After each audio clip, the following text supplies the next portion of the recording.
नमस्कार दोस्तों, मैं अंकुर उपाध्याय स्वागत करता हूं आप सभी का एक बार फिर से अपनी नई वीडियो में। अमेरिका में कल एक शानदार तेजी देखने को मिली है, लेकिन उसका भारतीय बाजार पे इम्पैक्ट बिल्कुल नहीं रहेगा। क्यों? क्योंकि भारतीय बाजार अपने आप में एक प्रेशर में है, और प्रेशर है ये एक्सपायरी का। मैं आपको क्लियरली बताना चाहूंगा, काफी लोग इस बाजार से अब परेशान, फ्रस्ट्रेशन, जो मर्जी कह लीजिए, होते हुए दिख रहे हैं, और ये भी कह रहे हैं ये नहीं चलेगा। और डेफिनेटली कहना भी चाहिए, आपका सही है कहना, लेकिन आप अपनी पोर्टफोलियो से नजर हटाओ और एक बार इंडेक्स की तरफ नजर डालो, तो आप मेरे को बताओ क्या बाजार नहीं चल रहा है। निफ्टी इस समय 25,800 पे है। निफ्टी का लाइफ हाई 26,300 का है, 500 पॉइंट दूर है अपने लाइफ हाई से, यानी कि 2%। ठीक है जी। दूसरी तरफ कल ही आप सभी ने 26,000 का लेवल भी देखा है, यानी अपने लाइफ हाई से 1% दूर है। बैंक निफ्टी अपने लाइफ हाई पे है। सेंसेक्स अपने लाइफ हाई से 2% दूर है। मिड कैप, स्मॉल कैप अभी भी दूर है। पोर्टफोलियो हमारी वहीं पे है। और ये पहली बार नहीं हुआ जब हम नीचे से ऊपर आ रहे हैं तो इंडेक्स तो ऊपर आ गया लेकिन पोर्टफोलियो ऊपर नहीं है। ये हमेशा का खेल रहा है शेयर बाजार का। जो लास्ट लेग ऑफ रैली होती है ना, वहां इंडेक्स 1% चलता है, शेयर्स 10% चलते हैं, क्योंकि वो लास्ट लेग ऑफ रैली होती है। वहां पे ना, मतलब इस कदर ट्रैपिंग टाइप होती है, फोमो होता है। ऐसा लगता है कि घर बार अभी सब बेच बाज के यहीं खरीद लूं, वो फोमो होता है, फिर ट्रैपिंग होती है। और जब बुलरन या तेजी जब शुरू होती है तो ऐसा ही होता है। आप यार 22,500 23,000 से आ रहे हो, आप 3-4 बार नीचे ऊपर नीचे करके आ रहे हो, तो इंडेक्स ही पहले चलेगा, स्टॉक्स नहीं चलेंगे। नहीं है भरोसा लोगों को, और जो चल रहा है वो धीरे धीरे समझ में आएगा। क्या चला अभी? मेटल ऑटो को छोड़कर और बैंक्स को छोड़कर कुछ भी तो नहीं चला, सब तो पड़ा है नीचे का नीचे ही। अब ये 3 क्षेत्र पहले नहीं कुछ कर पाए थे। बैंकिंग तो कब से थोड़ा नेगेटिव परफॉर्म कर रहा है, समझ रहे हो। और अगर ऑटो की बात करें तो वहां भी सुस्ती देखने को मिली थी हमें। अब कहीं जाके जीएसटी 2.0 का जब बूम आया तो ऑटो में खेल हो गया। क्या कर सकते हैं, अच्छी बात है ना, कुछ तो चले। हमारे देश की कंपनी मारुति सुजुकी दुनिया की टॉप 10 कंपनीज में आ चुकी है इस समय, 4 व्हीलर ऑटो कंपनीज में। 5 लाख करोड़ का मार्केट कैप पार करा है कंपनी ने। तो क्या दिक्कत है? हर वक्त की बेकार है बाजार, घटिया है बाजार। और मैं आपको बता रहा हूं, यही लोग आके आज से 1.5 साल बाद कहेंगे भैया इससे बढ़िया बाजार नहीं कोई। 1.5 साल इसलिए क्योंकि अभी तो समय लग रहा है। लाइफ हाई लगने में समय नहीं लगेगा, लेकिन वो जो फोमो क्रिएट होता है ना तेजी वाला, उसमें समय लगेगा। अभी जब 24,400 चला गया था तो लोग कह रहे थे गयो, वापस 26,000 हो गया। और उससे पहले जब 23,500 गया था तो 19,000 की बात कर रहे थे लोग। और मैंने ETF सजेस्ट किया था आप सभी को कि निफ्टी का ETF इन्वेस्ट करो और हर 200 पॉइंट पे खरीदो, 1% गिरने पे ऐड करते चलो, चाहे 2,000 का ही करो।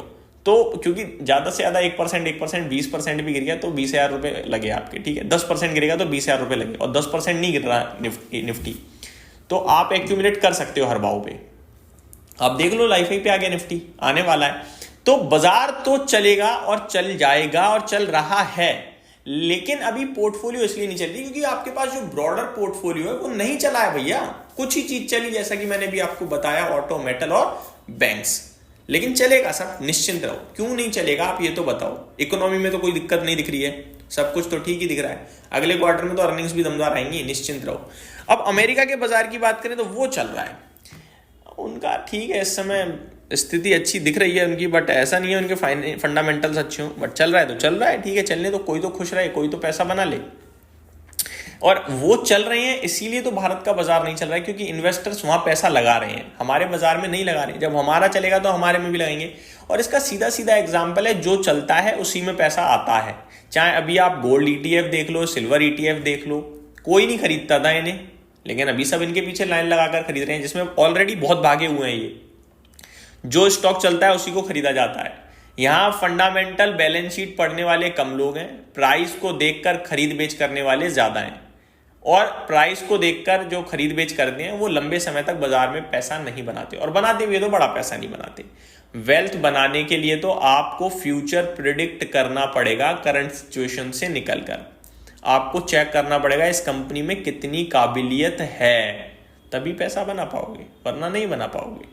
कंपनी तो सारी चल जाती हैं, आपका पैसा नहीं बन पाता। आगे बात करूं तो अमेरिका में कल क्या हुआ, इन्फ्लेशन का डेटा आया और डेटा अच्छा आया, जिसके बाद बाजार ने कहा कि भैया फेड रेट कट करेगा, वो भी 2 बार अगली दोनों मीटिंग्स में लगातार आएगा। और उनकी 10 ईयर की ट्रेजरी यील्ड्स ने भी यही शो करा, क्योंकि घट गई तो इंटरेस्ट रेट कट होने के चांसेस पूरे बन गए। जिसके बाद अमेरिका के बाजार में एक शानदार एक्शन देखने को मिला। एट द एंड डाउ करीब 472 पॉइंट्स ऊपर बंद हुआ, यानी 1%। नेस्डेक इंडेक्स 1.15% ऊपर बंद हुआ। S&P 500 0.8% और रसल 2000 1.24% ऊपर बंद हुआ। तो बढ़िया तेजी देखने को मिली अमेरिका के बाजार में कल के सेशन में। यूरोप में भी FTSE 0.1% ऊपर था, डेक्स भी हरे निशान में बंद हुआ, कैक बिल्कुल फ्लैट। बाकी एशिया पैसिफिक जापान देखो आप, मतलब कमाल ही कर रहा है। शंघाई भी बढ़िया तेजी में था, हैंग सेंग भी तूफानी तेजी में था, कॉस्पी तो 2.5% ऊपर गया है। भारत का बाजार अंडर परफॉर्म कर रहा है, करने दो, कोई बात नहीं, ये भी अंडर परफॉर्मेंस खत्म होगी, समय समय की बात है। अब थोड़ी सी अपडेट्स पे आ जाता हूँ। रिजल्ट्स पहले तो बताना चाहूंगा कहाँ कहाँ आ चुके हैं। SBI कार्ड्स के आ गए हैं, Latent View Analytics, Sigachi Industries, eClerx Services, Coforge, SBI Life, Cigniti Technologies, ये आदित्य बिरला AMC, शांति गियर्स, ये सारे नंबर्स आ गए हैं जो मैं आप सभी के साथ डिस्कस करूंगा आज के सेशन में। आगे की बात करें तो मार्केट मैं आपके साथ आज के सेशन में रिजल्ट कैलेंडर बताना चाहूँगा।